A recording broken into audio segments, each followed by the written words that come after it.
Star Wars Squadrons was released on October 1st, 2020. It had 1 million digital sales and 35,000 concurrent Steam players active launch night. How could a game that lets players live their fantasy of flying an X-Wing or a TIE fighter fail? How did we lose? 1 month later, it was down to 3,500. A year later, 350. The game's population base has crashed. It didn't help that on May 6, 2021, they announced they were ending all updates on the game with a final server-side balancing. It's now May 4th, 2022, almost 1 year later. Star Wars Squadrons Dead.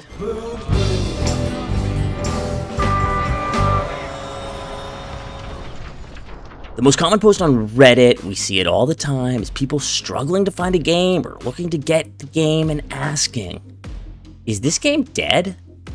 The advanced mechanics are mentioned as the reason for the game being dead. But the boost gasping explanation videos weren't released until February. Other videos on multi-drift, boost skipping, shield skipping, and shunt charging, they followed. But the best practices of how to fly squadrons, they were out by spring. And it would take the competitive community longer to learn. I think the greatest crash that we've seen in the game was in that first month. The launch of the game had so many problems. I mean, this game was advertised as being done out of the box. It was anything but. Here's a list of problems we saw right out of the gate. There was VR support issues, HOTAS support issues, crossplay party and voice comm issues, as well as a rank bug. Now, like I said, this is a game that was supposed to be ready out of the box, and it just wasn't. Almost every aspect of the game that was advertised as ready was having issues. Many people got the game for the reasons listed above and had to be committed to getting the experience they paid for to get it. Now, to the credit of Motive and EA, they did solve all of these issues within, a month, 6 weeks.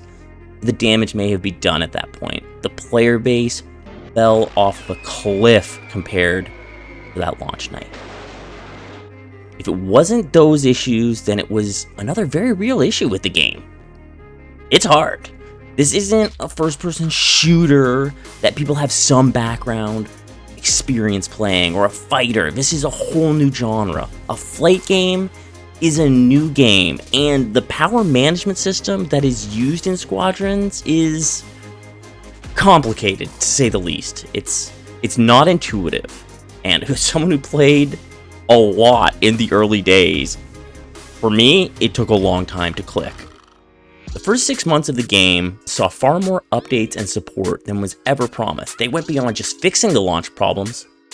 Maps were added, custom matches with spectate mode, fan favorite ships, the B-Wing and TIE Defender were added. There was balancing updates done regularly to keep the factions even. Even though the player base fell dramatically from launch, it was consistent. 3,000 concurrent active players on Steam until February 2021. The greatest addition was the custom game mode. That was added in the late fall, early winter, and it allowed for grassroots tournaments and leagues to start. The Calrissian Cup Series became the premier tournament and saw almost full entrance of 64 teams in the first few events. Yesio formed for weekly matches between 20 teams. 3PO started to help new players learn the game and curates an even playing field for team. SPL and SCFL dogfighting leagues, they formed to fill that niche. A rich and diverse competitive scene was being curated by the players themselves. The Twin Suns tournament was launched Eckhart's Ladder with a $20,000 prize pool. Had over 100,000 views on YouTube. It just seemed all a bit too late. As the game was growing in the comp scene, the rug was pulled from under the player base as May 6, 2021 would be the last balance patch of the game. There would be no more updates to ships. The two sides were left better off than they were, but there was still an advantage for the Empire, and some ships on each faction were just not as useful as the others. There was balance lacking within the factions and within the ships.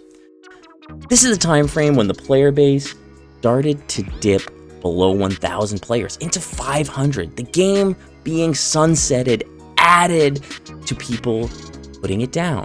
It seemed the writing was on the wall for Star Wars Squadrons. This is when the game died again, and we saw the player base hit some of its lowest numbers. The vibrant competitive community that the game's player base had fostered kept it going. There were still 20 plus teams entering the Calrissian Cup tournaments. SCL, 3BO, SCFL, and SBL leagues were all growing.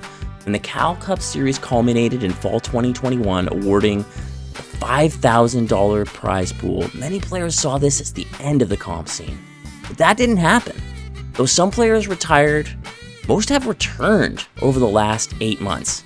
Now, if you look at the Steam charts, of course, they are much lower than they were, and they continue to dip, but they also rise. This comes with new sales, or a bundle that includes Squadrons, or just people finding it again or returning to it.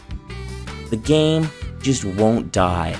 Even now, we're seeing numbers as I write this with these sales that are better than it has been in the last few months. If you look at the last 6 months of the game, there's actually more growth than there was in the, 5 months before that.